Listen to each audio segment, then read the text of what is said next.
בכל קנייה של בקבוק שתייה אנחנו משלמים כמה אגורות. זה נקרא פיקדון, כסף שאמור לחזור אלינו כשאנחנו מחזירים את הבקבוק. הפיקדון נקבע על בקבוקי פלסטיק וזכוכיות. הרעיון הוא פשוט, מחזירים את הבקבוק ומקבלים בחזרה את הכסף. המטרה היא פשוטה, לעודד מחזור, לצמצם לכלוך ולוודא שפחות בקבוקים מגיעים לפח או לטבע. אז הגענו היום לשכונת מלחה כדי לראיין אנשים ולהבין קצת טיפה יותר את הנושא. אתה נוהג להחזיר בקבוקים עם פיקדון? יש לנו ילדים קבועים שאנחנו עושים פה פח, תורת הפח הזה שם. אנחנו שמים את כל הפחיות, בקבוקים, והם באים פעם בשבוע ואוספים את זה. וואלה, איך אתה מרגיש?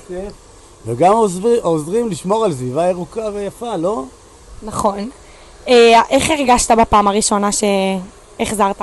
אני מתרגש כל פעם מחדש.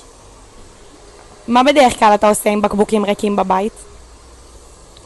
בבית יש לנו פח כתום, פח ירוק, אנחנו הכל זורקים לפי הזכוכיות, לפי הפחיות, הכל המקום. גם חינכתי את הילדים שלי לעשות את זה. מה הכי מפריע לך בתהליך? שזה לא בכל מקום. יש מקומות שאין ברירה וצריך לזרוק על כל הזבל. תודה שהיית איתנו היום. בפועל לא תמיד זה פשוט. תורים ארוכים, מכונות מקולקלות וכל מיני דברים שגורמים לרבים לוותר על הפיקדון. כשלא מחזירים בקבוקים, הכסף נשאר במערכת ואז גם הציבור מפסיד וגם הסביבה. היי, מה נשמע? אנחנו נמצאים היום. מה קורה? ליאון. בן כמה אתה, ליאון? בן 40.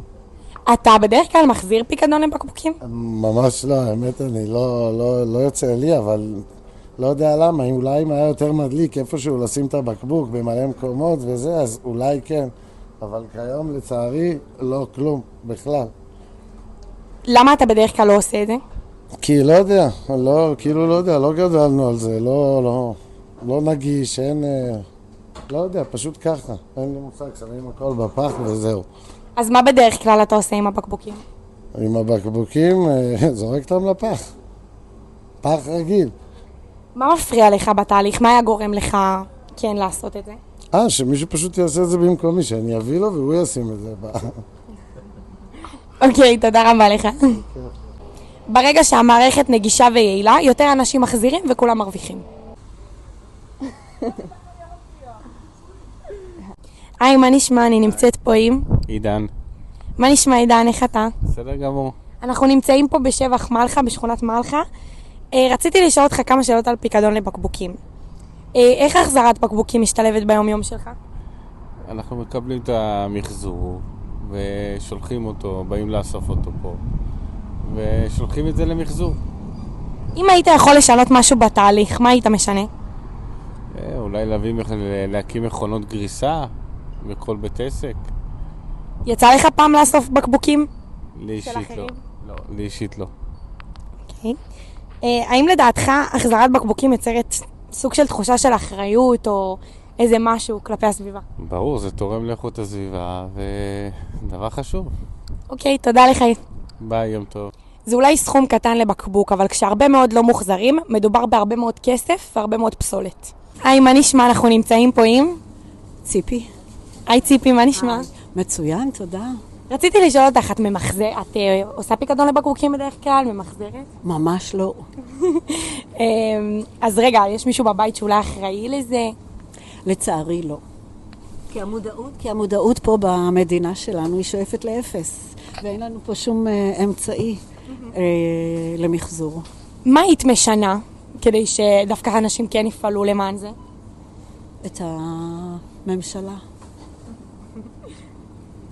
האם לדעתך להחזיר בקבוקים זה אולי יוצר תחושה של אחריות סביבתית? בהחלט. זה... וואי, פרחה לי המילה. אבל כן. אז לא יצא לך בחיים לאסוף בקבוקים? לנסות אולי, לחקור את הנושא? כן. כשהבת שלי הייתה קטנה, עשינו את זה באופן קבוע, זו הייתה גם חוויה משותפת, אבל היום לא. אוקיי, תודה רבה ציפי. באהבה, כל הכבוד לכם. לסיכום, פיקדון לבקבוקים מעודד אותנו להחזיר בקבוקי שתייה במקום לזרוק אותם. כך אנחנו מצמצמים פסולת, שומרים על הסביבה ומחזירים בקבוקים למחזור.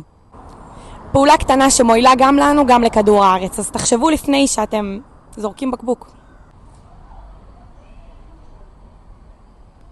אז בעקבות כל הרעיונות שהיו לנו היום, אני חושבת שהגענו למסקנה שאנשים לא מחזירים בקבוקים ולא עושים פיקדון לבקבוקים, כי אין להם נגישות ואין להם זמינות לזה, ואני חושבת שאנחנו כולנו ביחד, אם נצעק מספיק, נוכל אפילו לשנות את זה.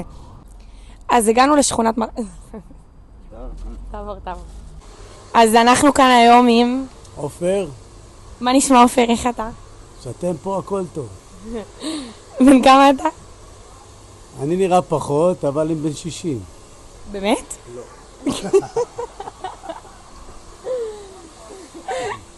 היי, מה נשמע? אנחנו נמצאים היום עם... ליאון. בן כמה אתה, ליאון? בן 40. אוקיי, אני אשאל אותך כמה שאלות על פיקדון לבקבוקים היום. אתה מחזיר בדרך כלל? האמת שלא, לא, אני לא ממחזר. לא. למה? את רוצה את זה חיובי כאילו? אני יכול לשקר. אבל אם את שואלת אותי, אני ממש לא ממהר, אני זורק הכל ביחד. גם בעזר. אוי. המטרה היא פשוטה, לעודד לכלוך